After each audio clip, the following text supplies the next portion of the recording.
IPhone 14 को launch हुए कुछ ही टाइम हुआ है और एप्पल ने ऑलरेडी आईफोन 15 पे काम करना शुरू कर दिया है। तो बहुत ही शॉकिंग रूमर्स आए आईफोन 15 के बारे में, जिनको जानने के बाद आप सोचोगे कि आईफोन 14 बेस मॉडल तो ठीक है, लेकिन प्रो मॉडल्स भी आपको नहीं खरीदने चाहिए, रादर आपको वेट करना चाहिए आईफोन 15 के बेस मॉडल्स के लिए। अच्छा, आईफोन 15 तो ठीक है, लेकिन इस वीडियो में आपको मैं आईफोन 16, आईफोन 17 एंड आईफोन 18 के बारे में बताऊंगा, सो दैट पूरा रोड मैप जानने के बाद आप एक क्लियर एंड इन्फॉर्म्ड डिसीजन ले पाओगे कौन सा आईफोन आपको एक्चुअली खरीदना चाहिए। रॉस योंग, जिनका एक्यूरेसी लेवल काफी हाई है, उनके हिसाब से डायनेमिक आइलैंड जो आपको 14 प्रो एंड 14 प्रो मैक्स में देखने को मिला, वो अब आपको 15 की पूरी सीरीज दैट इज सारे मॉडल्स में देखने को मिलेगा। That is iPhone 15, iPhone 15 plus, iPhone 15 pro and pro max, इन सब में आपको डायनेमिक आइलैंड देखने को मिल सकता है। तो अगर आप आईफोन 14 के प्रो मॉडल सिर्फ इसलिए खरीद रहे थे क्योंकि उनमें डायनेमिक आइलैंड देखने को मिलता है, तो अब आपको वो करने की जरूरत नहीं है। आईफोन 15 के सारे ही मॉडल्स में आपको डायनेमिक आइलैंड देखने को मिल सकता है। तो ये एक बहुत ही इंपॉर्टेंट रीजन है क्यों आपको iPhone 14 pro and pro max skip करके वेट कर लेना चाहिए आईफोन 15 के लिए। लेकिन एक बैड न्यूज ये है कि आईफोन 15 के जो बेस मॉडल है उनमें आपको 120 हर्ट्ज का रिफ्रेश रेट देखने को ना मिले। सो अगर डायनेमिक आइलैंड आपको आईफोन 15 के सारे मॉडल्स में देखने को मिल जाएगा तो फिर नॉच का क्या होगा? तो मेरे को ऐसा लग रहा है कि आईफोन SE 4 में शायद फिर भी नॉच आ जाएगी। तो एप्पल कंप्लीटली नॉच को हटा नहीं देगा, कोई एक मॉडल लेके आएगा जिसमें आपको नॉच देखने को मिलेगी, जो चांसेस है कि आईफोन SE 4 में देखने को मिले। अब अगर आप हमको इंस्टाग्राम पे फॉलो करते हो तो आपने देखा होगा वो पोस्ट जहां पे मैंने बताया कि यूरोपियन रेगुलेशंस क्या आ रहे हैं USB-C को लेकर। तो इन यूरोपियन रेगुलेशंस को कंप्लाई करने के लिए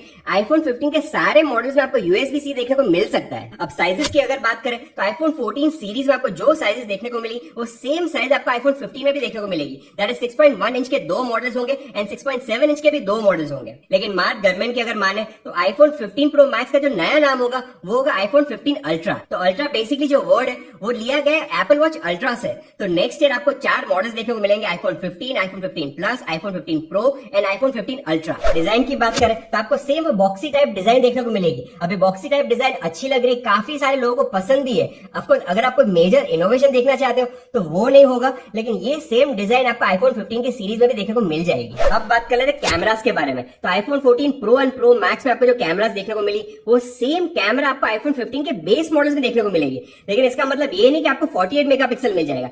48 मेगापिक्सल 15 सीरीज में सिर्फ प्रो मॉडल्स में मिलेगा, बेस मॉडल में नहीं मिलेगा। लेकिन जो कैमरा है वो सेम मिलेगी जो आपको iPhone 14 pro and pro max में देखने को मिली थी। अब अकॉर्डिंग टू को आईफोन 15 प्रो मैक्स या फिर आईफोन 15 अल्ट्रा, इसमें आपको 6x ऑप्टिकल जूम देखने को मिलेगा विद सेंसर शिफ्ट स्टेबलाइजेशन, क्योंकि जितना ज्यादा लेंस जूम करेगा उतना ज्यादा उसको स्टेबलाइजेशन की जरूरत पड़ेगी। तो दोनों चीजें आपको आईफोन 15 प्रो मैक्स या 15 अल्ट्रा में देखने को मिल सकता है। तो ये पेरिस्कोप जूम लेंस आपको सिर्फ आईफोन अल्ट्रा में देखने को मिलेगा, बाकी सारे मॉडल्स में देखने को ना मिले। अब अगर करंट प्रो मॉडल्स की बात करें तो वहां पे आपको 3x ऑप्टिकल जूम देखने को मिलता है, जबकि सैमसंग में आपको 4x से लेकर 10x तक ऑप्टिकल जूम देखने को मिलता है। ऑफकोर्स डिजिटल जूम देखे तो वो 100x हो जाता है, लेकिन ऑप्टिकल जूम जो है वो 4x से लेकर 10x के बीच में। एंड एप्पल अब इसको कंपीट करना चाहता है, एंड इसको कंपीट करने के लिए उसको अपना ऑप्टिकल जूम इंप्रूव करना पड़ेगा। तो चांसेस ये कि 6x का ऑप्टिकल जूम आपको 15 प्रो मैक्स में देखने को मिल सकता है, या फिर 15 अल्ट्रा भी कह सकते हैं उसको। अब इस साल आईफोन 14 की पूरी सीरीज में सबसे ज्यादा सेल्स हुआ वो हुआ आईफोन 14 प्रो मैक्स का। एंड यही तो एप्पल चाहता है कि लोग सस्ते मॉडल्स ना खरीदे, महंगे मॉडल्स खरीदे। एंड यही सेम फिलॉसफी आगे भी चलेगी। दैट इज आईफोन 15 में उनके base models and pro model में जो डिफरेंस है और भी ज्यादा बढ़ता जाएगा। तो ये डिफरेंसेस देखने के बाद चांसेस ये कि लोग नेक्स्ट ईयर भी आईफोन 15 प्रो या फिर 15 प्रो मैक्स ज्यादा प्रेफर करेंगे कंपेयर टू बेस मॉडल्स। अब बात कर लेते हैं प्राइसेस के बारे में। तो अगेन नेक्स्ट ईयर $100 एडिशनल या फिर 10,000 रुपीज एक्स्ट्रा आपको पे करने पड़ सकते हैं आईफोन 15 के मॉडल्स के लिए। अब कौन से मॉडल में क्या प्राइस इंक्रीज आएगी वो एक्जैक्टली हमको पता नहीं है, लेकिन एक्सपेक्टेड है 10,000 रुपीज और बढ़ जाएंगे सारे प्राइसेस। और वैसे भी इस साल आईफोन 14 में कोई भी प्राइस इंक्रीज नहीं हुआ था, तो इसको कवर करने के लिए आईफोन 15 में कुछ प्राइस इंक्रीज देखने को मिल सकता है। अब जैसे कि मैंने आपको वीडियो के स्टार्टिंग में बताया था, आईफोन 15 के रूमर्स तो ठीक है, लेकिन अब आईफोन 16, आईफोन 17, आईफोन 18 के भी रूमर्स बाहर आने लग गए हैं। तो according to Ross Young, iPhone 15 के जो base models and pro models हैं दोनों में आपको पिल प्लस होल वाला डिजाइन देखने को मिलेगा, लेकिन आईफोन 16 में चेंज हो जाएगा। That is base model continue रहेंगे पिल प्लस होल वाले डिजाइन में, और प्रो मॉडल में जो फेस आईडी वो अंडर द पैनल चला जाएगा,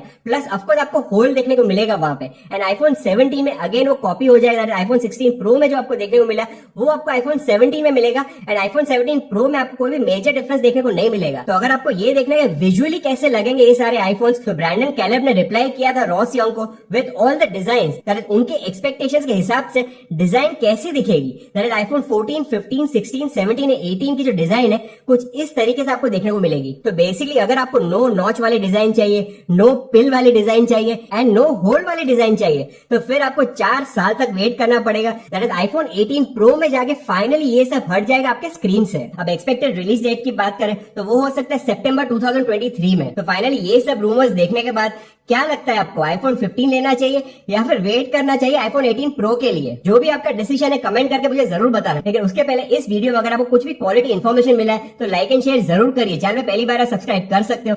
पास में आपको जो बेल आइकन दिख रहा है उस पर भी क्लिक जरूर करिए।